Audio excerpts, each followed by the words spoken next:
gün işi axşam başlayır. Xeyirli və zərərli, lazımlı və lazımsız, sağlamlığa mane olan hər şey. Həkim ekspertlərlə bir arada, sağlam həyatda 93 FM-də, ölkənin sağlam dalğasında dinləməyi unutmayın. Ölkənin ən sağlam radiosundan, sağlam həyatdan hər kəsə salamlar olsun və bugün də sizinlə birlikdə sağlamlığın yollarını bərabər şəkildə axtaracağıq. Gündəlik vərdişlərimizdən danışacağıq, onları daha yaxından tanımağa səy göstərəcəyik. Ona görə də ən vacib, amma həm də bəzən deyərdim ki, diqqətdən kənarda qalan bir mövzu olacaq bugünkü məsələmiz. Uşaqların və eyni zamanda yeniyetmələrin qidalanma vərdişlərindən danışacağıq, öyrənəcəyik, görək. Niyə görə biz övladlarımıza səhər yeməyi hazırladığımız halda onlar səhər yeməyi yeməkdən imtina edirlər və yaxud nəyə görə fast foodu bu qədər çox istəyirlər, nə gizlənir bunun arxasında? Ən yaxşısını bugün nutritsoloq doktorumuz söyləyəcək. Diyetoloqdur, Andop məzunudur Şükran Sədirova. Siz də kənarda qalmayın. Elə indidən etibarən 055 93 490 93-ə yazıb göndərə bilərsiniz. Nə sizi maraqlandırır? Uşaq və yeniyetmələrdə sağlam qidalanma ilə bağlı, vərdişlərlə bağlı təbii ki. Şükran xanım, xoş gördük sizi bir daha. Təşəkkür edirəm, xoş gördük. Hər kəs salamlayıram. Xoş günlər olsun. Çox həqiqətən kənarda qalan bir mövzudur, amma qloballaşan bir mövzudur. Vaxtı ikən bu mövzu ortalığa gəlmirdi, çünki fəsadlarını görmürdük və bu qədər bu qlobal problemə çevirən bir triggerlər deyək ki, yox idi. Lakin hal-hazırda uşaq və yeniyetmələrin bu qidalanma vərdişlərində o qədər pozğunluqlar var ki, xırda olsa da biz gözdən qaçan o xırda vərdişlər böyük fəsadlara gətirib çıxardır. Ona görə də gəlin təklif eləyirəm ki, bugün həm uşaqların, həm də yeniyetmələrin menyusunu tərtib eləyək. Bəli, bu menyunu tərtib etmək üçün çox faktorlar əsasən nəzərdə saxlamaq lazımdır. Uşağın yaşıdır, fiziki aktivliyidir, inkişafıdır. Yəni balanslı qidalanması üçün uşağın həm boşqabı rəngarəng olmalıdır, uşağı zövq alsın və uşağın fikrini cəlb eləsin. Həm də ona lazım olan bütün makro və mikronutriyentlər bir boşqabda toplansın. Əslində çox çətin deyil. Səslənəndə çətin görsənə bilər, amma çox çətin deyil. Yəni buna biraz çox qısa bir zaman sərf etsək, çox gözəl boşqablar əldə edə bilərik uşaqlarımız üçün. Yəni çox asan bir şeydir. Yaxşı, asandırsa onda zəhmət olmasa bizə deyin də. Məsələn, uşaqlarda qidalanma vərdişlərini neçə yaşından artıq öyrətməyə başlamaq lazımdır? Ümumiyyətlə neçə yaşından formalaşır? Uşaq dünyaya gəldikdə artıq formalaşmağa başlayır. Yəni biz ona şuuraltı formada təbliğ eləyirik bunu. Necə ki, məsələn, bir yeni doğulmuşdan 6 aya qədər uşaq ümumilikdə götürəndə ana südü qəbul edir. Bu ana südü 10 il bundan əvvəl vurğulanırdı ki, uşaq hər ağladığında döşə qoyub süd vermək lazımdır. Süni qidalarda biraz fərqli olurdu. 3 saatdan bir vurğulanır. Amma ana südü ilə qidalanan uşaqlara belə deyirdilər. Sonra müəyyən müddət keçdikdən sonra bu uşaqlarda piyələnmə ehtimalı çox olduğu görsənilibdir. Ondan sonra artıq uşaqda ana südü ilə qidalanan belə uşaqlar 2 saat yarım fasilə olmasını mütləq göstəriş oldu. Çünki suni qida ilə qidalananda onun tərkibi ana südündən daha zülalla zəngin olduğu üçün onun həzminə görə 3 saat vaxt mütləqdir. Ana südü daha zülal baxımından zəngin olsa da daha rahat həzm olunduğu üçün bu vaxtı gözləmirdik. Bundan sonraki dövrdə bu yəni 3 saatlıq etapı qoyurlar ki, uşaqlar vərdiş eləsinlər, yəni qida qəbul olundu, bunun həzm prosesi keçsin. 6 ayından sonra artıq uşaq əlavə qidaya keçid eləyir və bu qidaya keçid eləyəndə də uşaq hər ağladığında, hər saat başı qida qəbulunu vermək olmaz. Çünki bu yediyi qidanın az və ya çox dərəcədə yediyi qidanın həzmi lazımdır. Bunun üçün də mütləq vaxt tələb olunur. Hər qida arası fasilə 3 saat təmin olunmalıdır. Artıq əlavə qidaya keçdikdə uşaq. Onda gəlin əvvəldən başlayaq. Gündə neçə dəfə uşaqlar qidalanmalıdır? Uşaqlar yaşına görə fərqlənir. Yəni ana südü ilə qidalananda bu 2 saat yarım, 2 saat, 2 saat yarım fasilə veririk. Suyunu qida ilə keçdikdə 3 saat fasilə veririk. Əlavə qidaya keçdikdə isə biz burada artıq hər öğün arası yenə 3 saat fasilə verməliyik ki, bu yediyi qidanın həzmi getsin. 1 yaşdan sonraki uşaqlara gün ərzində 3 dəfə əsas öğün veririk. Səhər, günorta, axşam qidalanmasına əsas öğünə və aralıqda 3 dəfəm də əlavə öğün, qəlyanaltılar təklif eləyirik ki, uşağa. Yəni bu ümumilikdə 6 dəfəm, amma kalori hesabına böləndə 3 dəfəm əsas qidanın kalorisinə düşür, qalan yerdə qalan isə müəyyən bir kaloridir ki, bu da 3 dəfəm olmalıdır. 3 yaşdan sonra isə 4-7 yaş arasında bu ara öğünlər bir dənə fərqlənmə olur. Bəzən olur ki, 3 dəfəm saxlanılır, bəzən olur bu yenir 2 dəfəyə. Yəni bu artıq uşağın aktiv həyat tərzinə görə valideynlər bunu nəzarət edib dəyişməlidir. Yaş artdıqca bu ara öğünləri çıxardıb yeməklər arası fasiləni biraz uzatmağa çalışırıq ki, yediyimiz qidalar həm həzmi prosesi keçsin, həm də bu dövrdə hormonal balansımız formalaşsın. Yəni məsələn gecə yuxusuna gedəndə məsələn 1 saat fasilələrimiz olmalıdır ki, uşağın boy hormonuna təsir eləsin, gün ərzində insulin dirənci əmələ gəlməsin deyə insulinin tam minimala yenməsi üçün bu fasilələri mütləq verməliyik. Yəni bu yaş artdıqca artıq formalaşan bir vərdiş formasına gətirməliyik. Maraqlıdır ki, səhər yeməyini deyirsiniz ki, yeməlidirlər. Yəni ondan başlayır da hər gün və bir çox uşaqlarımız üçün sanki bir canavara dönür bu səhər yeməyi. Heç istəmirlər. Bilmirəm nədən ehtiyat edirlər. Yəni onlar üçün çipsdir, qazlı su, içkilərdir. Bunlar hamısı idealdır, amma səhər yeməyindən olmaz. Onlar qaçırlar buna. Ümumiyyətlə, ha istəyirsən ki, belə deyək də onları bir süfrə arxasında yığasan, mümkün deyil. Niyə? Çox düz vurğulayırsınız. Biraz uşaqlarımızda fobiya yaranıb səhər yeməyinə qarşı. Bunun da bəzi səbəbləri var. Nədir əsas? Uşaqlar gec yuxudan durur. Yəni uşaqları elə bir zamanda yatıb və yuxudan oyanmalıdır ki, səhər yeməyinə əyləşinə qədər bir yarım saat fasilə olsun. Mən bir nutrisiolog kimi məsləhət eləyirəm, səhər yuxudan durdu uşaq, bir stəkan ilıq su içsin. Çünki ilıq suyun özü orqanizm mübadiləni sürətləndirir və uşaq ilıq sudan sonra artıq istər-istəməz acılıq hissi uşağa gəlir. Və bu hər gün eyni ritual olaraq getməlidir. Uşaq durmalıdır. Yarım saat, 20 dəqiqə vaxt sərf eləməlidir ki, bu əl üzünü yuyur, bir yerini toparlayana qədər orqanizm özünə gəlir. Artıq iştah da formalaşır ki, mən acmışam. Siqnal beyninə çatır ki, mən acmışam. Yəni yemək yeməliyəm. Amma biz necə olur? Uşaq gözünü ovuşdura səhər süfrəsinə əyləşdirir ki, məktəbə yubanırıq. Və yaxud da ki, işləyən valideynik hər hansı buterbrod eləyir, uşaq məktəbdə yeyəcək. Uşaq həmin vaxtı, yemək vaxtını ötürür. Yəni bir Pavlovun bu itlər üzərində apardığı təcrübə idi də, siqnal çalırdı, itin ağzından artıq su ifraz olunurdu. Bu tək orada deyil, bütün ümumiyyətlə insanlara da aid olun. Çünki beyin quruluşu olaraq, canlılara aiddir. Beyin quruluşu olaraq siqnal beynimizə ötürüldükdə artıq mədə şirəsi ifraz olunur. Yəni eyni vaxtda biz qidanı qəbul ediriksə, vərdiş formasına gətiririksə, beynimiz həmin saatda mədəmiz mədə şirəsi ifraz edir beynin siqnalı ilə. Əgər biz bu dönəmi ötürürüksə, yəni artıq bu yalançı siqnal hesab eləyir. Gələn səfər həmin vaxtda beyindən siqnal ötürülmür. Onun üçün bunu ritual halında hər gün eyni saatda uşağınıza rejimə salmaq lazımdır deyirsiniz. Bəli, rejimə saldıqda artıq bir müddətdən sonra görəsiniz uşağınız istəməsə də avtomatik o səhər yeməyini yeməyə başlayacaq.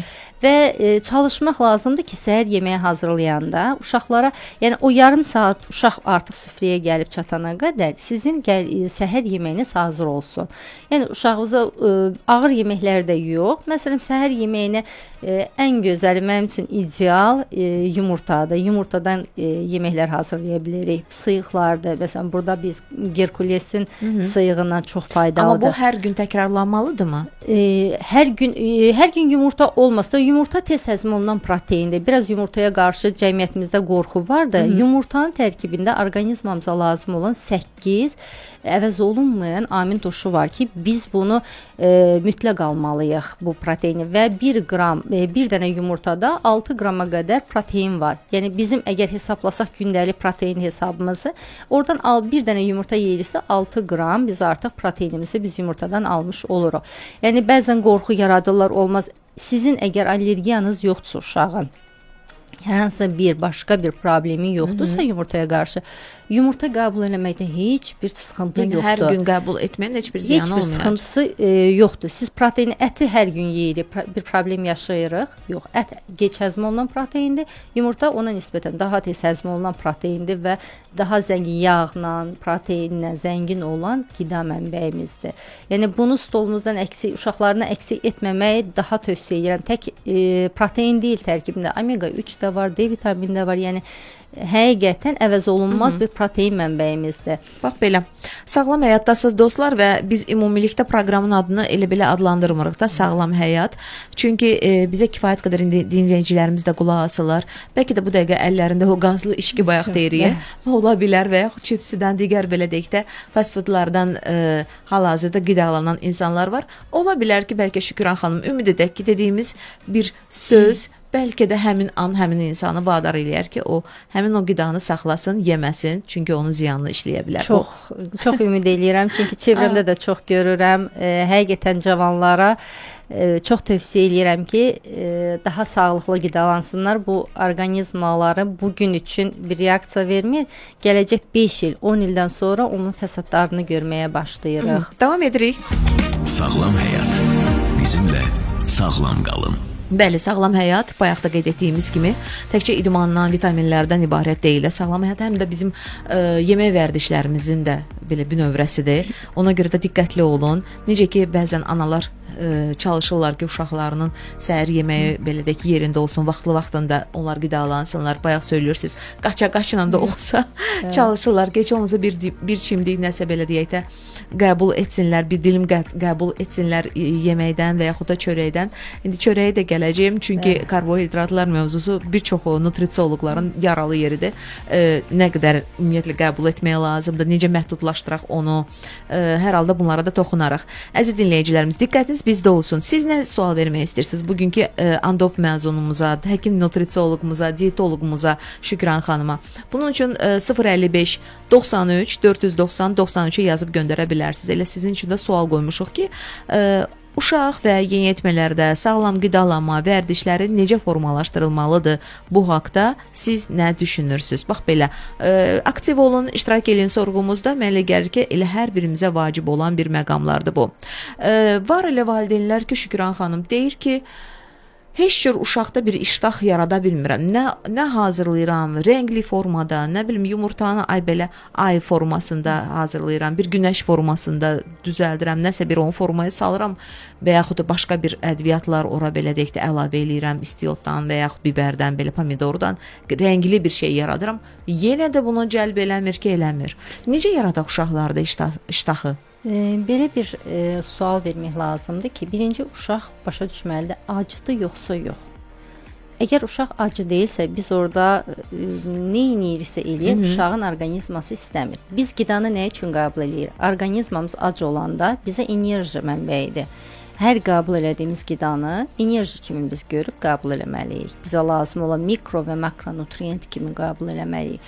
Uşaq ac olanda gəlib istəyir, dili ilə deyir ki, mən acam.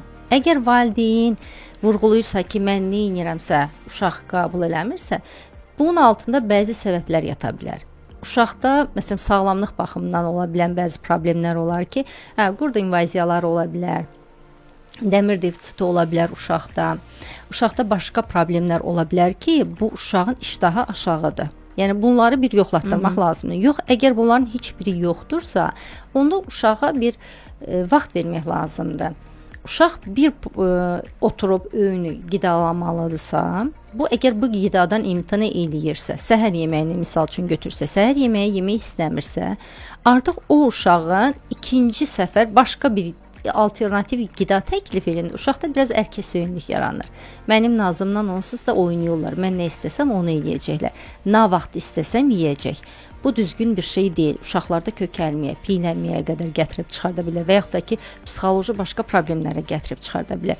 Əgər uşaq bu səhər yeməyini yemədisə, yəni bu ən çox bu problemlər harda yaşayırıq?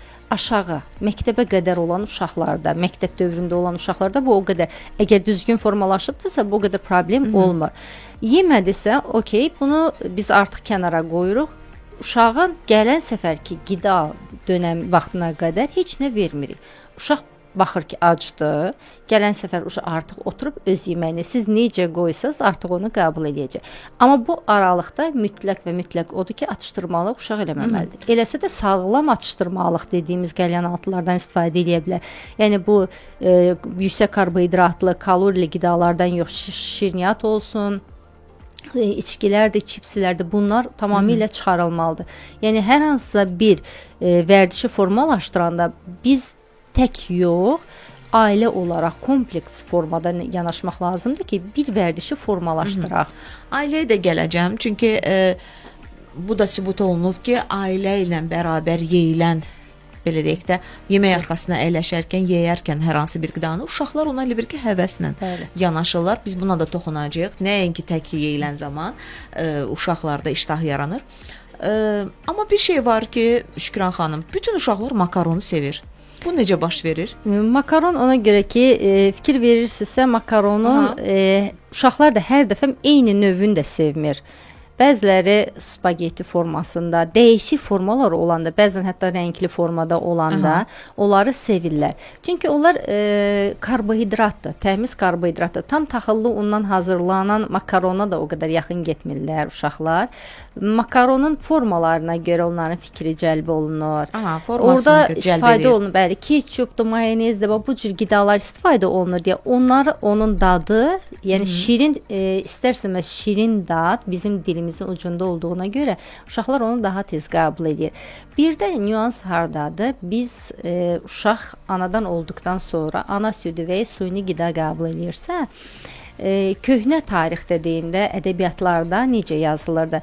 4 aydan sonra artıq alma şirəsi uşağa damcı ilə, qaşıqla vermək olar. Bu indi isbat olunur ki, yanlış fikirdir. Nəyə görə? Uşaq ilk öncə şirin dadı qəbul edir və onun şuuraltı yaddaşında şirin dadı qalır.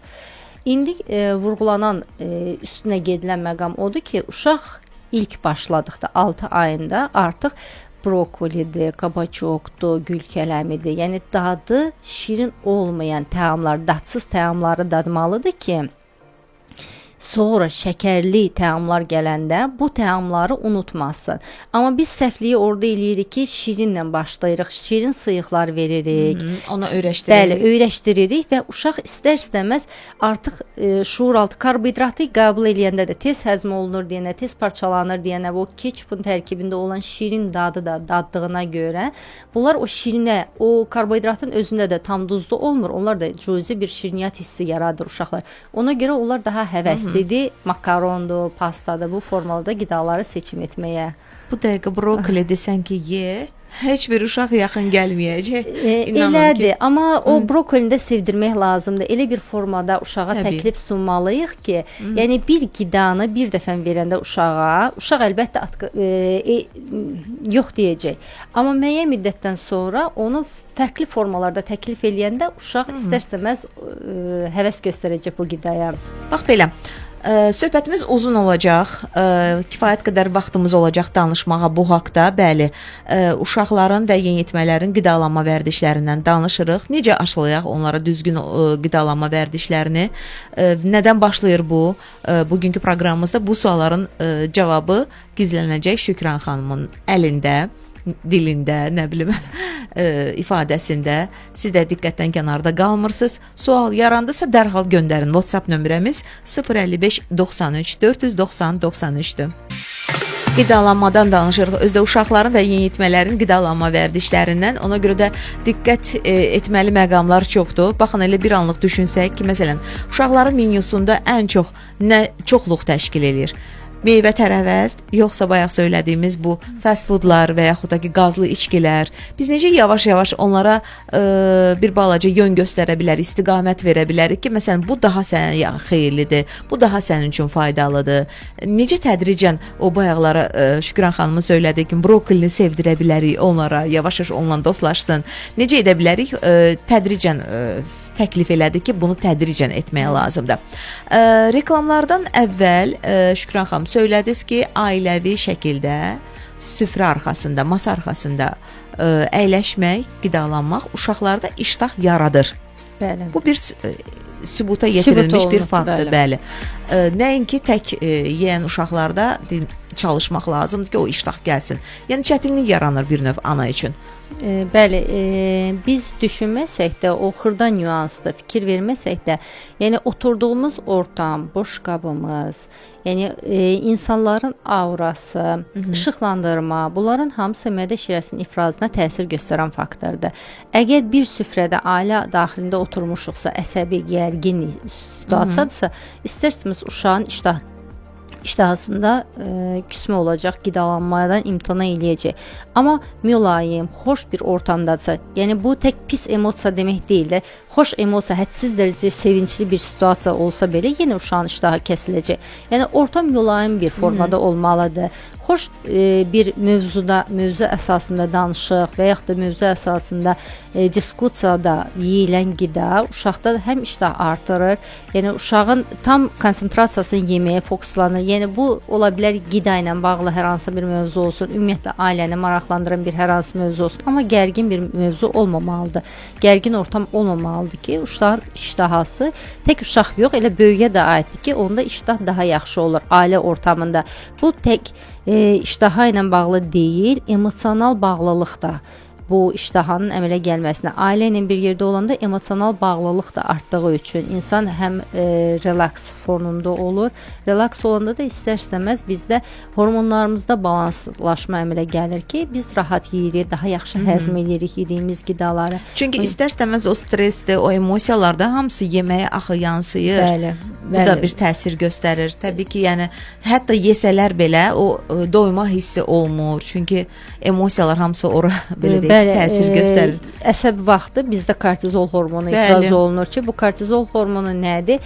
Qaç, qurtar və yaxud da mübarizə apar kimi, yəni belə gərginlik bir situasiya. Bu zaman bizə karbohidratlı yağ lazım olur. Ona görə biz daha çox yeyirik və tez-tez yeyirik, düşünmədən, çeynəmədən. Və o yemək də ləzzətli olmur, dadsız olur. Həm dadsız olur, həm çox çeynəmədiyimiz üçün mədəmizdə qastritə, bir çox problemlərə, qaz, köp əmələ gətirə bilir. Onun üçün yəni tələsmədən uşağı səhər yeməyə hazırlayırıq, amma tez yedizdiririk, uşağı tələsindiririk, uşaq çeynəmədən udur, sonra başlayır ürək bulantısıdır, narahatçılıqdır, məktəbə gedir, problemlər yaşayır. Ona görə yəni elə bir vaxt seçimi etmək lazımdır ki, o oturduğu ortamda belə, ailəvi süfrədə oturmuşuqsa, orada yəni yediyimiz qidanın 20 dəqiqəyə beynimizə çatır ki, biz doymuşuq artıq, burada leptin hormonu ifrazı başlayır. Yəni bu dönəmdə biz qidamızı bitirməli, 20 dəqiqəni yarım saata bu qida prosesi bitməlidir. Yəni bu prosesi bitirməliyik ki, biz artıq həm yaşımıza, çəkimizə uyğun proporsiyalı qidalar. Burada bizim çeynəmə vərdişlərimiz də formalaşır, qidaya diqqət etmək, yemək vərdişlərimiz, necə yeməliyik, hansı ortamda necə davranmalı olan hamısı bizim qidanın qəbuluna çox təsir edir. Bəzən fikir vermirik, xırda nüanslardır, amma həqiqətən sonrakı dönəmlərdə çox böyük təsir edir orqanizmamıza. Bəzən ana əsəbi olur, həqiqətən də soruşanda niyə beləsən, deyir ki, gün ərzində heç nə yeməyib, sanki hava ilə dolanır. Yəni həqiqətən özünə bir əsəb gəlir qadının özünə, ananın özünə. Həmin anan doğrudan da onunla danışmaq belə mümkün olmur. Çünki uşaq onun ən həssas nöqtəsi, ən həssas yeri olduğuna görə uşaq da yeməyəndə ona elə gəlir ki, uşaq xəstələnəcək və ümumiyyətlə çox narahat bir gün keçirir ana. Amma zorla yəni yedizdirmək bu da düzgün deyil. Bəli, düzgün deyil. Uşaq acanda özü istər-istəməz quru çörək də olsa gedib onu götürüb yeyəcək uşağa. Yəni uşaq ac qalmayacaq. Əgər evdə o paketlənmiş qidalar, yəni yüksək kalorili qidalar yoxdursa, karbohidratlı qidalar yoxdursa, uşaq ac olanda məcbur olub gedib nəsə faydalı bir şey tapıb yeyəcək. Bu faydalı qidada göz görünən yerdə olmalıdır, əl çatan yerdə olmalıdır ki, uşaq ona əli çatsın.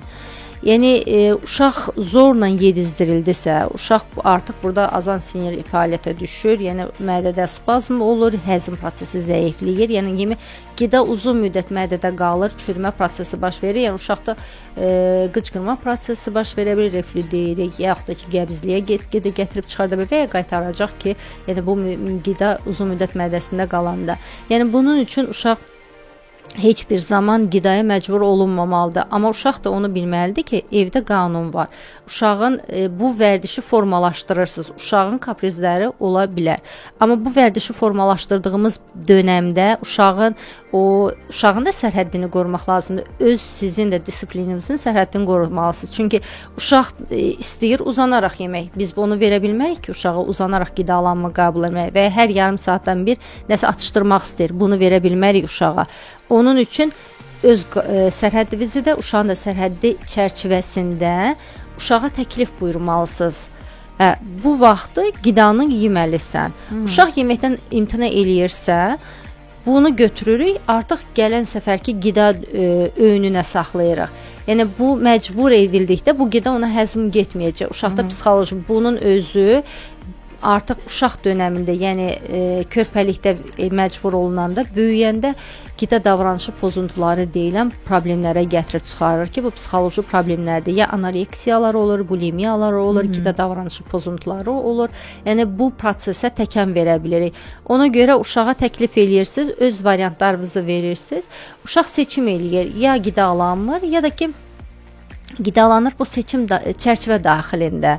Yəni çox sıxmamalısınız uşağı, amma çox da boş buraxmamalısınız. Ortamı tam tutmalısınız, saxlamaq lazımdır. Bəli. Baxaq görə dinləyicilərimiz necə düşünürlər, hansı suallarla bizə müraciət eləyirlər.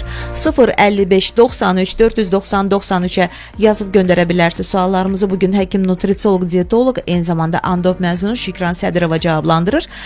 Qidalanma vərdişləri ailədənmi, yoxsa mühitdənmi daha çox asılıdır? Bu sualı yazır 47-25. Çox gözəl sualdır həqiqətən. Bu yaş mərhələsinə görə biraz fərqlənir. Əgər uşaq 1 yaşdan məktəbə qədər olan dövrdə ailədən asılıdır. Yəni 1-3 yaşı tam ailədən asılıdır. Çünki burada valideyni, uşağın dayəsidir, nənə, baba, bunların əhatəsində qidalanır. Sonrakı dönəm 4-7 yaşı artıq məktəbə qədər bağça dönəmidir. Yəni mən fikirləşirəm ki, bağçalarımızda nisbətən də olsa yaxşı qidalar təklif olunur uşaqlara.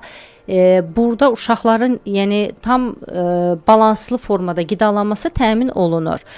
Artıq bu keçid olur məktəb dönəmi. Burada məktəb və məktəb yoldaşları təsir göstərir. Daha sonraki etap isə yeniyetməlik dönəmidir ki, burada çevrə çox böyük faktordur.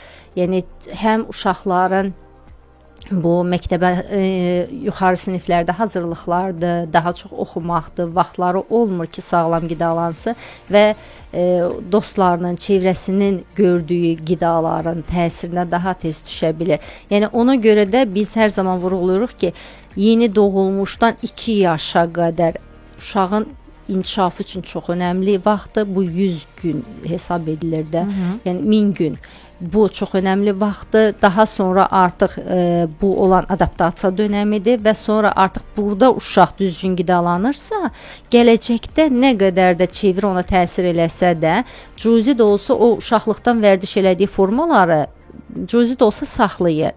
Ona görə yəni bizlərin əsas məqsədi bu aşağı yaş dönəmində düzgün qidalanmanı uşaqda formalaşdırıb aşımaq lazımdır. Çox düzgün vurğulayırsınız. Əgər uşaq ailədə sosislə, kalbasa ilə hissə verilmiş məhsullarla tanış deyilsə, o qidalardan yəni imtina eləyəcək, ümumiyyətlə istəməyəcək, datsın.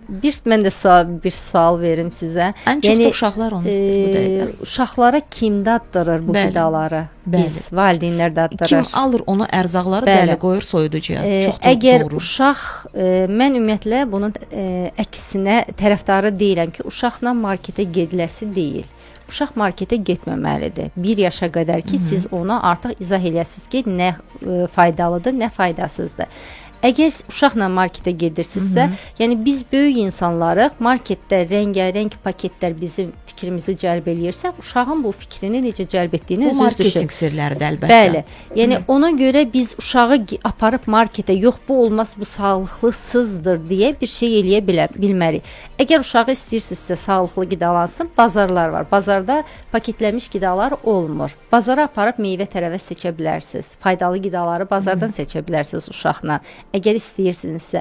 Amma uşaqla siz marketə gedirsinizsə və yaxud da ki, bir də xırda nüansdır, amma böyük nüansdır. Ac uşağı aparırsınızsa marketə, uşaq orada daha çox şey istəyəcək. Ümumiyyətlə nəinki uşaq, elə böyüklər də acacına ona görə deyirlər alış-veriş etməyin. Heç Çünki nə gəldi alacaqsınız, büdcədən də gedəcək, yəni kifayət qədər də məbləğ gedəcək. Bəli, ona görə yəni bu işləm görmüş qidalardır, bu çipslərdir, bu içkilərdir. Bunları biz uşaqlara aşılamışıq.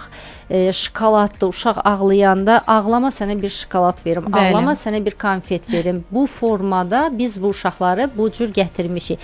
Yəni biz birinci öz qidalanmamıza, öz vərdişlər və formalaşdırdığımız vərdişlərə baxmalıyıq. Mən hər zaman deyirəm ki, biz uşaqları tərbiyə eləmirik. Uşaqlar bizi təqlid eləyir. Yəni biz necəyiksə, uşaqlar bizim arxamızca götürür hər bir şey. Bəli. Bir dinləyicimizin SMS-i də xoşuma gəldi. Yazıb ki, deməli 9852-dir. Əgər valideyn özü düzgün qidalanmırsa, bəs bu zaman nə olsun? O zaman çox xoşuma gəldi bu mesaj. Bəli, artıq seçim yoxdur. Mən uşaqlara da, böyüklərə də hər hansısa bir qida korreksiyası verəndə vurğuluram ki, ailədə qida korreksiyası olmalıdır. Bir nəfər əgər sağlıqlı qidalanırsa, 3 nəfər sağlıqsız qidalanırsa, o bir nəfər çox qısa bir müddətdə öz vərdişini formalaşdırmamış, artıq sağlam qidalanmadan əl çəkəcək. Onun üçün ailədə valideyn... Yəni o sizi dəyişməyəcək, siz onu... Bəli, çoxluğa tabi olacaq. Əgər valideyn sağlam qidalanmırsa, biz uşağın sağlam qidalanmasından danışa bilmərik. Çünki uşaq 1 yeyəcək, 2 yeyəcək, 3-cü səfər baxacaq ki, ana və yaxud da ata sağlam qidalanmır. Artıq o yönə meyllənəcək. Onun üçün hər zaman vurğuluyorum ki, valideynin maariflənməsi çox önəmlidir. Bu tək qidalanma sahəsində deyil, bütün sahələrdə maarifli valideynin uşaqları hər zaman onlardan örnək alırlar. Bütün sahələrdə. Onun üçün mütləqdir ki, valideyn bilməlidir. Bu paketlənmiş qidanı valideyn alıb gətiribsə evə və uşağa hirslənir ki, bunu yemə, bunu demək ki, almamalıdır. Evə bu girməməlidir ki, uşaq tanış olmasın. Bunun yerinə evdə sağlıqlı tərəvəz çipsləri eləyə bilərik. İndi şərait əvvəllər ola bilsin ki, eləyə bilmirdi. İndi sosial şəbəkələrdə çoxlu reseptlər var. Yəni hər bir reseptdə, hər bir qida əlçatandır. Bolluq dönəmində yaşayırıq. Yəni bunlardan biz çox rahatlıqla faydalısını uşaqlarımız üçün eləyə bilərik. Siz bu paketlənmiş qidaları uşaq nəyə görə çox sevir? Orada yağ var, duz var, şəkər var. Siz onları biraz azaltsaz, müəyyən müddət bir uşaqdan 21 gün uşaqdan uzaqlaşdırsa, evdə hazırladığınız qidalarla çipsləri, kartoşka çipsini evdə hazırlasaz, müəyyən müddətdən sonra görəsiniz ki, uşağınız artıq sizin bişirdiyiniz çipsinin dadını xoşuna gəlir, nəinki o aldığını. Bayaq söylədiniz Şükran xanım, xoşuma gəldi. Dediniz ki, bəzən tərəvəz şorbası mən belə evdə hazırlayanda çalışıram uşaqlar onu görməsinlər. Bəli. Yəni nə əlavə etdim, hazır məhsulu yeyirlər və bilmirlər onun tərkibində nədir, amma yeyirlər. Elə də olur, məsələn, amma bəzən uşaqlara nəyin biz məsləhət eləyirik ailələrə, uşaqlar sevməyəndə onlarla bir yerdə hazırlamağı. Lap körpə uşaqdırsa, nəyisə qatışdırmağı, nəyisə tökməyi. Yəni bu prosesdə uşaq iştirak eləyəndə, bəli, həm iştah açır, həm uşaq görür ki, bu qidanın tərkibi bir çox gözəl bir şey eşitmişdim ki, uşağın yaşına uyğun, hər hansı bir nəyisə izahat verəndə onun yaşına uyğun 2 yaşı varsa 2 cümlə ilə o nəyinsə faydasını danışmaq olar. 5 yaşı varsa 5 cümlə ilə bunun faydasını izah eləmək olar. Əgər məsələn körpədirsə, izah eləmədən siz evdə nəyisə hazırlayanda göstərirsinizsə, o formalaşır onda. Biraz böyük yaşlı uşaqdırsa, bu məsələn kökü götürüb köklə nəsə hazırlayanda bunun faydasından 2 kəlmə ilə siz deyəndə uşaq həmin anda yan keçir, amma ona təsiri olur. Yəni bu baxımdan ya kompleks şəkildə eləyə bilərsiniz. Bəzən də olur ki, məsələn, mən bişirirəm, görmür, amma dadı xoşuna gəlir və ona sürpriz olaraq vurğulayanda ki, hə, burada brokoli vardı, sevmədin. Çox təəccüb hissi ilə uşaq vurğulayır ki, doğrudan dadı belə imiş. Yəni onlar da belə sürprizlər də eləmək olur. Söhbətimizi davam etdirəcəyik. Çox maraqlı söhbət gedir hal-hazırda. Ümumiyyətlə qidalanma mövzusunu mən çox sevirəm. Bayaq da söylədim sizə, həqiqətən də hər dəfə yeni nəsə öyrənir də insan. Hələ bu uşaqlarla bağlı mövzudursa, ümumiyyətlə qidalanma vərdişləri necə onlara düzgün olaraq anlatmaq, izah eləmək ki, heç olmasa onlarda bu vərdiş yavaş-yavaş formalaşsın da. Bu biraz vaxt aparır, amma alınacaq mən düşünürəm. Sertifikasiya ilə bağlı bir sualı səsləndirək, cavabı da eşidək Şükran xanım. Sonra söhbətimiz davam edəcək. Sağlam həyat. Söhbətimiz sağlam olsun. Hazırda işsiz olan tibb mütəxəssisləri sertifikasiya imtahanında necə iştirak edə bilərlər? Hazırda işsiz olan tibb işçiləri sertifikasiya imtahanlarında iştirak etmək üçün aşağıdakı sənədləri təqdim etməklə imtahana buraxılışı Səhiyyə Nazirliyinin Sertifikasiya Şurasının inzibati binasından Həsən bəy Zərdabi küçəsi 86, Azərbaycan Respublikası Səhiyyə Nazirliyi Akademik Topçubaşov adına Elmi Cərrahiyyə Mərkəzinin yaxınlığındakı binadan rahatlıqla əldə edə bilərlər. Şəxsiyyət vəsiqəsi, ali və ya orta tibb təhsili haqqında sənəd, diplom və ixtisas şəhadətnaməsi, əmək kitabçası və yaxud kadrlar şöbəsində təsdiq edilmiş surəti. Bugün iyun ayının 10-udur, 2-ci saatdayıq artıq Sağlam Həyatda sizinlə Samirədir. Bugün qonağımız həkim nutrisioloqdur, eyni zamanda dietoloqdur, Andop məzunudur Şükran Sədirova və Şükran xanım göz qırpımında gəlir, keçir 1 saat, artıq geridə qoymuşuq 1-ci saatımızı. Amma növbəti saatda da biz təbii ki, qidalanma vərdişləri barədə danışmaqda davam edəcəyik. Uşaqlarımızın, eyni zamanda yeniyetmələrimizin qidalanma vərdişləri necə olmalıdır? Təbii ki, hər şeyin kökündə yenə də biz dayanırıq, biz böyüklərdən dayanırıq, çünki məsuliyyəti biz daşıyırıq. Bayaq söylədiniz, xoşuma gəldi, dediniz ki, o qidaları kim alırsa o deyəcək qoyur. Təbii ki, bizim özümüzdən çox şey asılıdır. Ona görə də biz bu saatda da bir neçə sualına sizə müraciət edəcəyik, əgər etiraz etmirsinizsə. Öyrəndik ki, deməli, uşaqları zorla yedizdirmək olmaz. Təbii ki, bu bir mənalı şəkildə xoşa gələn hal deyil, amma uşaqlara vitamin və eyni zamanda minerallar, məsələn, çox vacibdir deyirlər. Hansılarını xüsusi olaraq vurğulayardınız? Hətta təklif eləyərdim ki, minerallar, vitaminlər artdıqca da, məsələn, dəmir çatışmazlığı barəsində də danışasınız. Kalsium və yaxud da ki, çatışmayanda, D vitamini çatışmayanda nələr ola bilər? Ümumiyyətlə, bunun qidalanma ilə hər hansı bir əlaqəsini görürsünüzmü? Bəli, çox aktual bir mövzudur. Yəni indi hər 2 uşaqdan bir vitamin çatışmazlığı ola bilər, dəmir defisiti olur, D vitamini çatışmazlığı olur. Yəni bunu görürük hal-hazırda. Bu da nəyə görə belə olur? Monodietdə olur uşaq. Yəni diet dedikdə biraz insanlar qorxur ki, uşaq dietdə olur. Diet sözü yəni gündəlik qidalanma planıdır. Yəni uşaq ya tək makaron yeyir, ya tək kartoşka yeyir. Bir növ qida ilə qidalanan uşaqların ən çox bu problemlərlə üzləşə bilirik. Yəni belə olmaması üçün ona görə deyirik ki, rəngarəng boşqab olmalıdır. Burada uşağın vitaminləri, minerallara daxil olmalıdır. Vitaminlər hansılar aid edirik? Burada ən əsası götürürük ki, uşaqlarda D vitaminidir, uşaqlarda B qrup vitaminlərdir, C vitaminidir, A-dır, Y vitaminidir. Yəni ümumiyyətlə vitamin mütləqdir uşağın qidalanmasında. D vitamini biraz rahatdır ki, biz günlük ölkədə yaşayırıq, gündə də ala bilirik. Bəzi qidalardır, məsələn yumurta az öncə vurğuladım var, göbələkdə D vitamini vardı. Digər vitaminlər isə B qrup vitaminlər tam taxıllı qidaların tərkibində var. Qaraciyərdə B12 ilə zəngindir. Yəni biz əgər boşqabımızı rəngarəng eləyiriksə, cüzi də olsa biz bu qidalardan mütləq alacağıq. C vitamini məsələn ən çox var kividə olur, sezonudur çiyələyin tərkibində var. Yəni gündəlik sezona uyğun qida tərəvəzlərdən, meyvələrdən istifadə eləsək, yəni inandırım ki, siz uşaqlarda defisit yaşanmayacaq. Amma çox təəssüf olsun ki, biz bunu eləyə bilmirik bəzən uşaqlarda. Sonra A vitamini olsun, kökün tərkibində var, qaraciyərdə var. Uşaqlar üçün çox önəmlidir görməsi üçün, ümumi sağlığı üçün, immunitet üçün. Y vitamini olsun, bunlar yumurtada da vardı, qaraciyərdə də vardı. Yəni həm rasion bir tərəfli də olmamalıdır, heyvan mənşəli. Yəni həm bitki, həm heyvan mənşəli qidalar bir yerdə kombinasiya fonunda olduqda həm vitaminlərimizi rahat alırıq, həm minerallarımızı. Vitaminləri sadaladım ki, bu vitaminlər mütləq olmalıdır. Digər halda minerallarımız da önəmlidir. Mineralların özləri bu vitaminlərin sorulmasında böyük rol oynayır. Burada dəmir əsasdır. Dəmir defisiti olanda heç bir vitamində sorulma da olmur. Vitaminlərin mənimsənməsində problemlər yaşaya bilirik. Dəmirin özü ətdə çox yüksək miqdardadır, qaraciyərdə yüksək miqdardadır. Dəmirin sorulması üçün bizə C vitamini əvəz olunmazdır. C vitamini olduqda dəmir daha yaxşı mənimsənilir.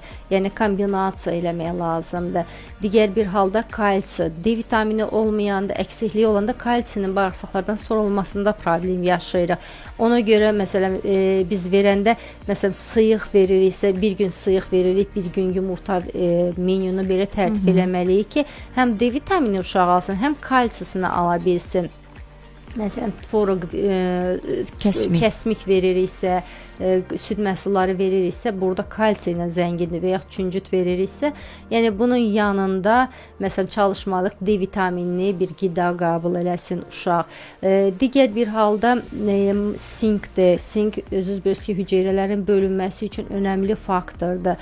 Yəni bu yod üçün də çox önəmli faktordur sinkin olması. Sinklə zəngin qidalar ən çox bal qabağı tumunun tərkibindədir. Bunu uşaqların salatında və yaxud elə ortalıqda tum kimi, uşaq gələn altı kimi istifadəsinə şərait yaratmaq lazımdır ki, qəbul eləsin. Çox xeyirlidir, bəli.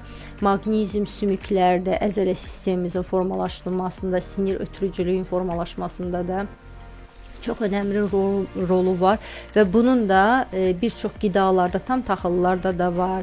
Qidaların digər məsələn quru meyvələrin tərkibində, badamın tərkibində çoxdur. Bunların tərkibini kombinasiya formasında vurğulayıram. Məsələn yaşıl tərəvəzli, tünd yaşıl tərəvəzlərdə məsələn folla zəngindir, C vitamini ilə zəngindir. Bunların hamısı kalsi ilə zəngindir. Hamısını bir kombinasiya edəndə uşaqda defisit yaşanmır. Bu defisit olanda uşaqlarda həm fiziki inkişafdan geriləməyimiz olur, həm də emosional, uşaqda zehni geriləmələrimiz olur. Dəmir defisiti olan uşaqlarda qavramada zəiflik görürük. Yəni diqqət toparlaya bilmir uşaq.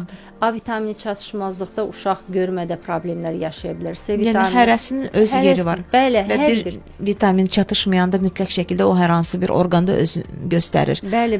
Fəsadlar formasında. Mütləq bir üzə verir. Yəni bunun üçün biz balanslı formada uşağın qidalanmasını təmin eləməliyik. Yəni çox məyus edici bir hissdir ki, uşaqlarımız valideynlər vurğulayır ki, uşağım ət yemir. Əgər uşaq ət yemirsə, biz dəmiri ətdən, qaraciyərdən alırıq. Yəni bu qırmızı ət və qaraciyərdən aid olunur. Yəni uşaq bunu qəbul eləmirsə, mütləq supplementlərdən qəbul eləməlidir. Yəni 1 yaş etapı var ki, biz ondan sonra artıq supplementlərin qəbulunu məsləhət görürük.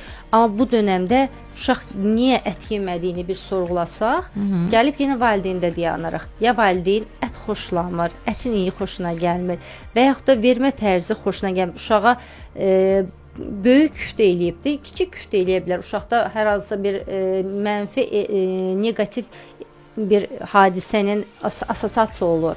Onu daha bir maraqlı bir formada eləsək, uşaq dəmiri ətdən rahat şəkildə ala bilər. Biz məsələn bir kiçik küftə formasında ona sup eləsək, bir dəfə yeməz. Bu yeməyi uşağa sunum üçün, yəni uşaq bir qidanın qəbulu üçün minimum 10-12 dəfə dadmalıdır.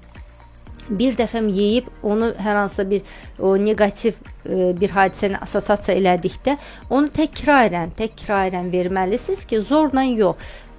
çox kiçik bir ölçü dadması üçün kiçik ölçülərlə verirsiniz. Artıq uşaq bunu vərdiş eləyəndən sonra bunu böyüdə bilərsiniz.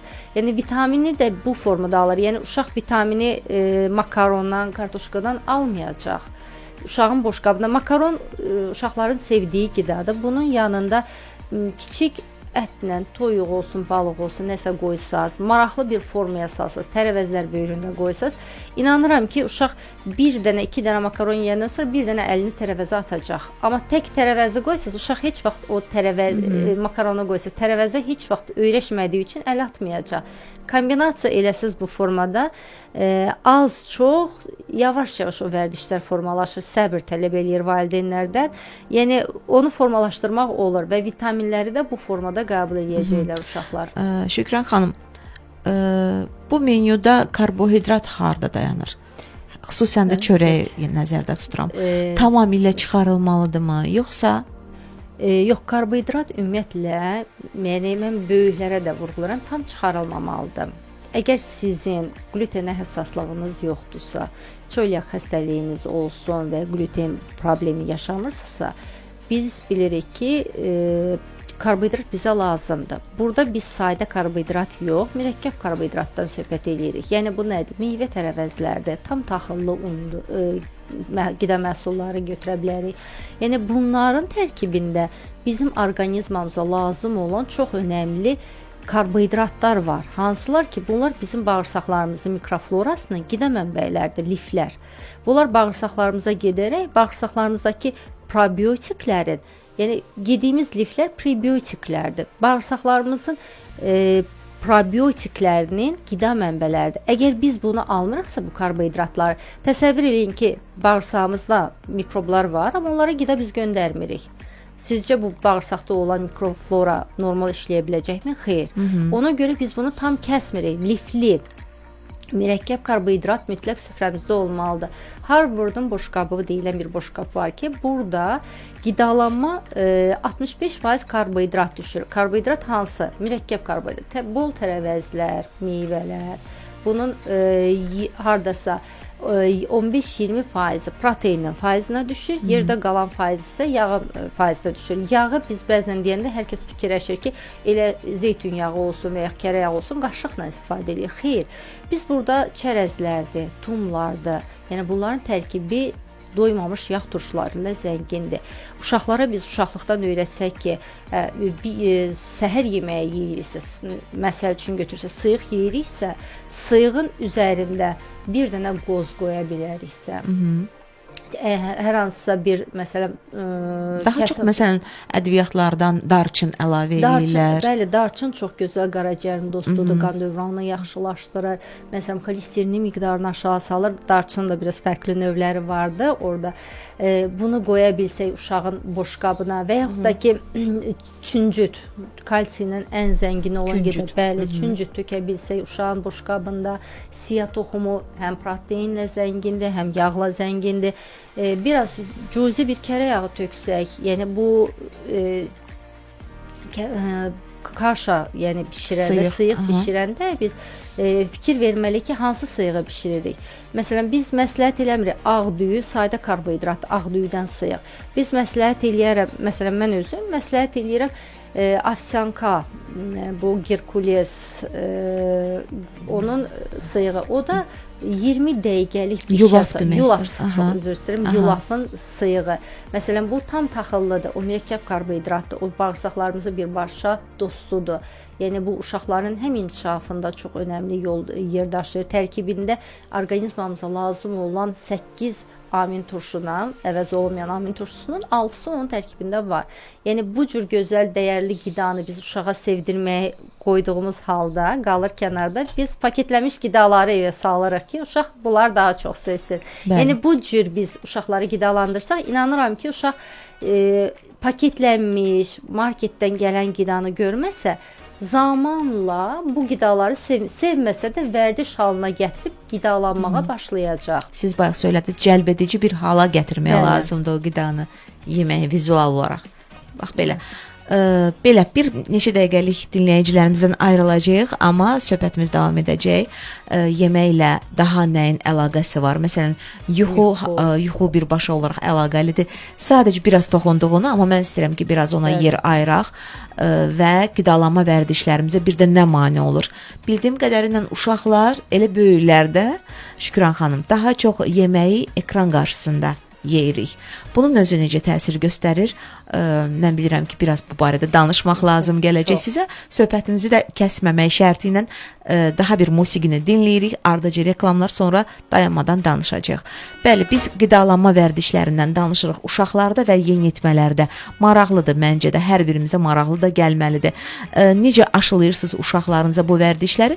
Təcrübənizə istinadən bizimlə bölüşə bilərsiniz. 055 93 490 93-də gözləyirik. Davam edirik dostlar və qidalanma vərdişləri haqqında hələ ki bilmədiklərimiz də var. Məsələn, biraz əvvəl Şükran xanımla ilə danışırdıq. Yuxu ilə qidalanma arasında bir əlaqə var Şükran xanım. İstəyirəm ki, bu barədə də danışaq. Sonra artıq omega 3 yağ turşularının ümumiyyətlə təsirindən də danışaraq necə bizim qidalanmamıza təsir edir. Ümumiyyətlə rolu nədən ibarətdir bizim qidalanmamızda? Gəlin başlayaq yuxunun bizim qidalanmamıza təsiri. Əgər biz yaxşı yatmırıqsa, bizdə kortizol hormonu, melatonin aşağı düşür. Kortizol hormonu yuxarı qalxır. Kortizol hormonu da bizi daha çox qidalanmağa, təşviş hormonumuzdur da, stres hormonumuzdur. Qidalanmanı daha çox yeməyə, qidanı daha çox yeməyə, daha iştahsız formada tələsərək yeməyə təşviq eləyir. Bəzən yaş qrupları var ki, bu yaş qruplarında axşam saatlarında yuxu ilə qida arasında fasilə olmalıdır ki, biz yaxşı yuxuya gedək. Əgər biz axşam saatlarında dərhal yedikdən sonra uzanırıqsa, bu zaman artıq yuxumuz, həm yuxuya getməmizdə çətinlik çəkəcəyik, həm də boy hormonu biz bilirik ki, yuxuda bizdə baş verir. Bu nəyi demək istəyirəm? Əgər biz karbohidratlı qida qəbul ediriksə yatmazdan əvvəl, bunun yuxuda bizdə somatotropin hormonunun ifrazında biraz problemlər yaşayacaq. Tox qarnına yuxuya getməyin mənfilikləri budur. Yeməkdən, məsələn, uşaqlar 1 yaşdan 7 yaşa qədər, burada 4 yaşa qədər, 1 yaşdan 4 yaşa qədər yeməkdən 1 saat, yarım saatdan 1 saata qədər yeməyi kəsməlidir. Əgər yuxuya saat 8-də, 9-da gedəcəksə uşaq, artıq 1 saat öncədən yeməyini bitirməlidir. Böyük yaşlı uşaqlar isə 2 saat sonra yuxuya getməlidir. Yəni 2 saat qalmış qidasını kəsməlidir. Bu nəyə görədir? Mədə bağırsaq öz işini görür. Artıq bütün orqanizm biraz fasilə dönəminə keçid eləyir. Yəni bədənimizin özünün sirkadian ritmi var. Bu ritim, yəni hansı orqanlarımızın hansı vaxtda fasilə eləyir, hansı vaxtda işləyir. Yəni gecə dönəmində artıq bizim mədə bağırsaq sistemimiz, digər hormonal sistemlərimiz biraz istirahət dönəminə keçir. Əgər bizim mədə bağırsaq sistemimiz işləyirsə, bu zaman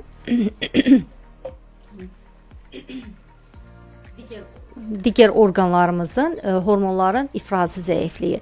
Burada da əgər yeməyə, yatmağa 2 saat qalmış biz kəsməsək, mədə bağırsaq sistemimiz işlədiyinə görə somatotropin hormonunun ifrazı zəifləyəcək və fikir versəz, uşaq yatmağa gedəndə karbohidrat yeyən uşaqların boyları balaca olur.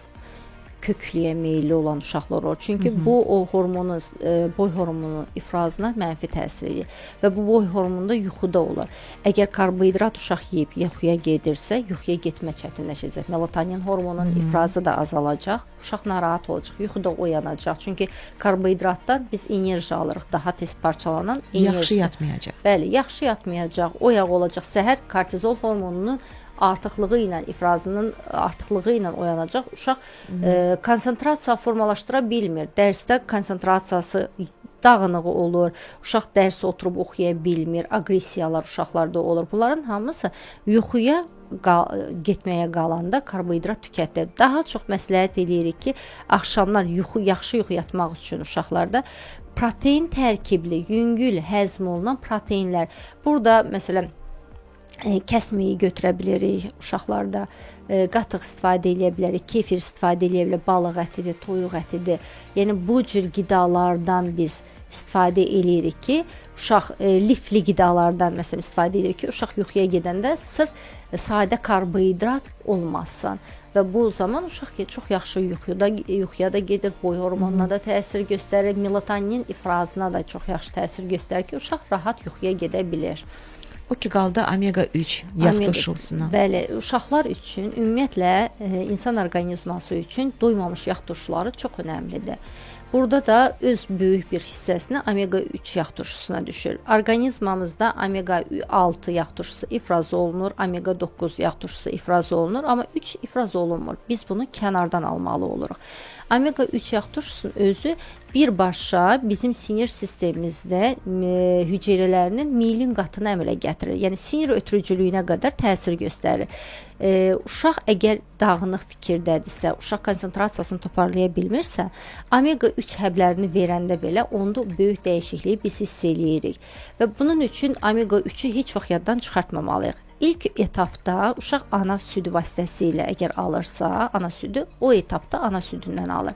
Daha sonra isə keçdikdə indi yağ formasında omega 3-lər gəlib ki, körpə yaşda artıq 6 aydan sonra verə bilərik. Amma uşağa biz balığın qəbulunu omega 3-lə zəngin qida balıq yağıdır. Bitki mənşəli olanda kətan toxumunu məsələn üyüdülmüş formasında məsləhət eləyirik. Siyah toxumudur, bunları məsləhət görürük. Uşaq 9 ayından, 10 ayından artıq balıq məhsulunu qəbul edə bilər ki, o uşağın ovcunun içi qədər ya parda, ya sobada bişmiş bir formada valideyn təklif edə bilər. Əgər uşaq həssasdırsa, allergikdirsə, bu zaman həblərdən istifadə edə bilirik omega 3 yağ turşusunu. Omega 3 yağ turşusu tək beyin hüceyrələrimizdə deyil, iltihab əleyhinə də təsiri çox güclü var. Bu orqanizmamızda iltihabın sorulmasında, iltihabın əmələ gələn TNF alfanın, ondan sonra interleykinlərin ifrazını təsir göstərir. Ona görə omega 3 həqiqətən çox önəmli bir faktordur uşağın inkişafında, zehni, həm də fiziki inkişafında çox önəmlidir. Sosial şəbəkələrdə varsınız, Şükran xanım, yəqin ki. Mən özüm də izləyirəm. Bəzən elə bir bədən obrazı yaradan yeniyetmələrə rast gəlirik ki, həqiqətən və elə bir ki, axın o tərəfə daha çox elə bir gedir. Bir növ siz də fikir vermisiniz. Yəni onlar üçün diyetalar tətbiq olunur xüsusi olaraq və yaxud da ki, başqa cür qidalanmalar tətbiq olub sırf həmin o bədən obrazını yaratmaq üçün. Necə baxırsınız bunlara? Necə təsir göstərir sizcə kənardan bu yeniyetmələrə? Sosial media indi qlobal bir problemdir deyə bilərəm uşaqlar, yeniyetmələrimiz üçün, uşaqlarımız üçün. Çünki uşaqlarımız bir dönəm, yaş dönəmimiz var ki, valideyndən, bacı-qardaşdan çox ətraf mühitin və sosial mühitin uşağa birbaşa təsiri olur. Məsələn, Asiya ölkələri çox arıq tipajları, çox arıq qız və oğlanların çox arıq, yəni kaxeksiyaya qədər gətirə bilən formalarını nümayiş elətdirirlər. Məsələn, daha bu Amerika tərəfdə köklüyü təbliğatı gedir kök insanların. Yəni insan uşaq yeniyetməyə izah eləmək lazımdır ki, nə çox kök olmaq lazımdır, nə çox bu qədər kaxeksiya fonuna gəlib düşənə qədər arıqlıq lazımdır. Bu balansı qorumaq lazımdır. Uşaqlar üçün məsələn yeniyetmələrdə xüsusi menyular, mono diyetlər tətbiq edirlər. Bunlar çox zərərlidir. Uşaqlar, məsələn, qız uşaqlarını götürsə, bunlarda yeniyetmə dönəmində dəmir defisiti çox olur. Mono diyetlərə girəndə uşaqlarda çox ağır fəsadlar verə bilər. Oğlanlarda da sürətli boy artımı olduğu üçün bunlarda D vitaminidir, kalsiyadır, çox ehtiyacları var, dəmirə çox ehtiyacları var. Ona görə ona valideynlər də həssas yanaşmalıdır ki, məsələn, uşağın bir fenomen bildiyi hər hansısa bir model çox arıqdırsa, onu təhqir eləyərək o uşağı daha çox meyilləndirir o tərəfə. Onu mülayim bir tərzdə uşağı izah eləmək lazımdır ki, hə, bu problemdir. Bu insan, bu az öncə vurğuladım ki, uşağı zorla yedizdirəndə gələcəkdə psixoloji problemlər yaşır. Bu o qədər arıqlığa getmək, qida davranışı pozuntusu, anoreksiyalardır. Yəni bunları uşaqlara bilirəm, bəzən bu səbrimiz çatmır, hövsələmiz çatmır uşağa izah eləyə, amma səbirlə uşaqlara izah eləmək lazımdır ki, bunlar problemdir. Var elə səhifələr həqiqətən belə dietləri təklif eləyirlər, ona uyğun xüsusi məhsullar, pul müqabilində, ödəniş müqabilində, yəni siz də rast gəlmisiniz bunlara. Bəli, bir həftəyə 6 kilo, 7 kilo çəki itirə bilərsiniz. Bunların hamısı ziyandır. Əgər bir həftəyə sən o qədər yüksək miqdarda çəki itirirsənsə, o itirdiyin çəkidə bir həftəyə sən 5-6 həftə yığmamısan o çəkini. Bir izah eləmək lazımdır ki, o çəkini 5-6 həftəyə atmaq mümkün deyil, çünki sən onu 5-6 həftəyə yığmamısan. Elədir, həm də ki, məsələn, biz yediyimiz qida dərimizin altındakı o piytə bəqəsi bizi qoruyur. Birdən-birə o qida, məsələn, çəki itirirsə, o yağ parçalanır, orada toksinlər var. O piyin içərisində bizim gündəlik qəbul etdiyimiz toksinlər yerləşir. Onlar oradadır. Bir günə siz onu da atanda, bir həftəyə, məsələn, 6 kilo, 7 kilo çəki itirəndə, bunu nə qaraciyər çatdırıb orqanizmdən çıxarda bilər, nə də böyrəklər və bu toksinlər bizim qanımıza artıq keçir. Burada istər-istəməz artıq insan bir müddətdən sonra deyir, birdən-birə halsızlaşdı, birdən-birə xəstələndi, çəki verənəsi. Nəyə görə? Bu toksinlər qanımıza keçdiyi üçün. Yəni onlara diqqət eləmək lazımdır. Valideynlər də diqqət eləməlidir ki, ən əsas da bu çox həssas dönəm yeniyetmələrdədir. Qız uşaqları bir-birlərinə ideal bədən quruluşu deyilən bir forma salırlar. Yəni onları məsələn maarifləndirmək lazımdır ki, hər bir bədən quruluşunun fərqli tipajı var. Yəni hər kəs arıqdır deyə bir termin ola bilməz, hər kəs kök ola bilməz. Yəni hər kəsin komfortlu olduğu bir çəki olmalıdır.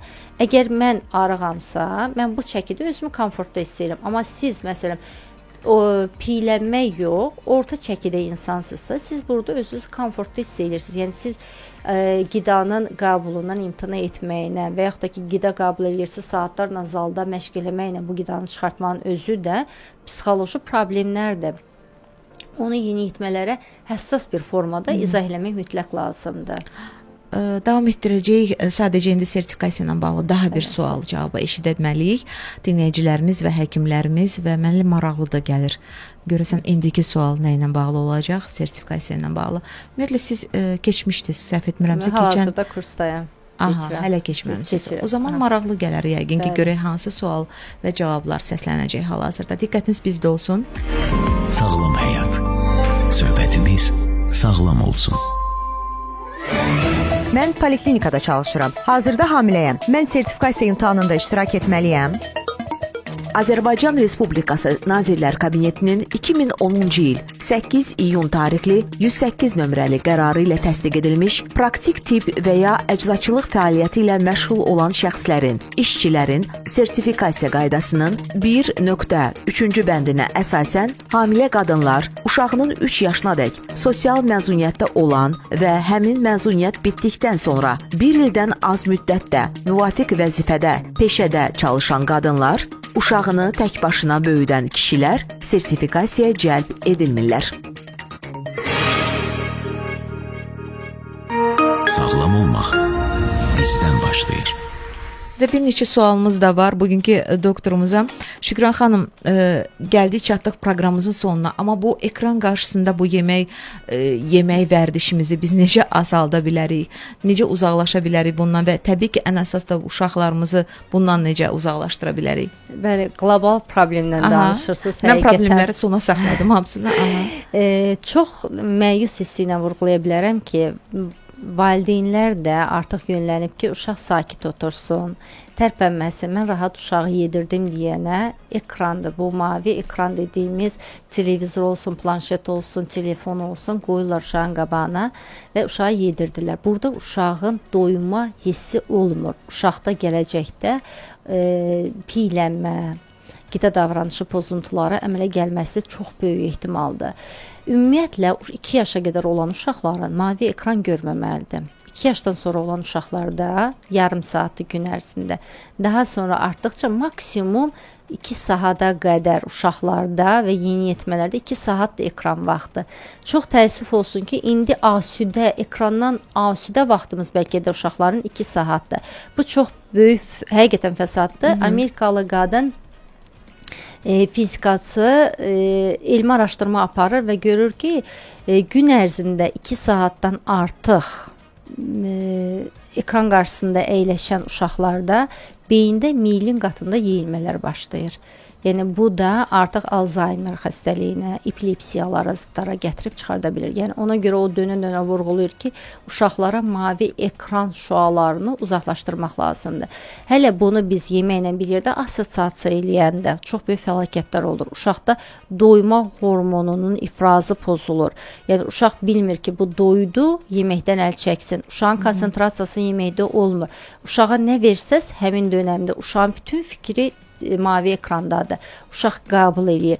Amma uşağın qidalanmasında uşağın fikri boşqabında olmalıdır. Nəyi, necə yeyir, neçə dəfə çeynəməlidir. Yəni bunların hamısını tamamilə mavi ekran qarşısında olmamalıdır. Yəni bəzən olur uşaq deyir ki, televizorun qabağında yarım oturaq vəziyyətdə uşaq oturur, yemək yeyir və yaxud uzanlı vəziyyətdə televizorun qabağında qida qəbul eləyir. Bu düzgün deyil. Biz bilirik ki, qida qəbulunda qırtlaqla, traxeyanla bir qapaq örtür. Əgər oturaq formada yeyiriksə, o qapaq qırtlağı bağlayır, qida borusunu açır, biz qidanı qəbul edirik. Amma uzanlı vəziyyətdə olanda çox vaxtı, yəni həqiqətən ölümlə nəticələnə bilən yad cismin, bəli, qida nəfəs borusuna düşməsi ilə olan problemlər yaşayırıq.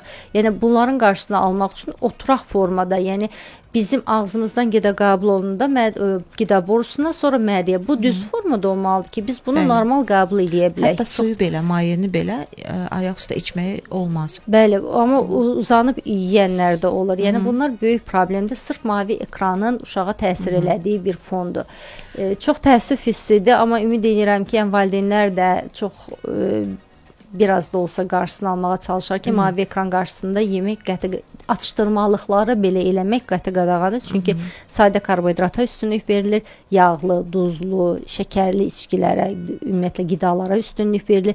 Bu da piylənməyə gətirib çıxardır. Yəni 2030-cu illə Ümumdünya Səhiyyə Təşkilatının verdiyi proqnoz həqiqətən çox uşaqlar arasında piylənmənin hər 10 uşaqdan birində gətirib çıxartdığını göstərir. Bu çox böyük bir problemdir. Ciddi bir siqnaldır əslində bu. Bəli, ona görə mütləq nəzarətə yetirməlidirlər valideynlər. Şükran xanım, əslində bir sualım da var. İstəyirəm onu da səsləndirim sonda. Uşaqlar və yeniyetmələr üçün bir həftəlik menyu qura bilərikmi hal-hazırda? Bəli. Əgər imkan varsa, məsələn, bazar ertəsi, sonra çərşənbə. Əgər uşaq, məsələn, yaş qruplarına görə artıq valideynlər özləri tərtib edəcəklər, uşaqlar, məsələn, səhər-səhər protein qəbul eləməlidirlər mütləq. Səhər birinci duranda hər kəsə məsləhət edirəm, ilıq su qəbul eləsinlər. Daha sonra protein. Burada ola bilər kəsmik qəbul eləyə bilərsiniz. Məsələn, birinci gün kəsmik qəbul eləyirsinizsə, kəsmikdir, yanında hər hansısa bir omlet eləyə bilərsiniz. Kiçik bir boş qabda tərəvəz, göyərtilərdən xiyardır, pomidordur, kahıdır. Bu göyərtilər mütləq əlavə eləyib. Bir çay qaşığı, xörək qaşığı zeytun əlavə eləyə bilərsiniz. Və yaxud da zeytunu sevirsiniz, zeytun tökə bilərsiniz.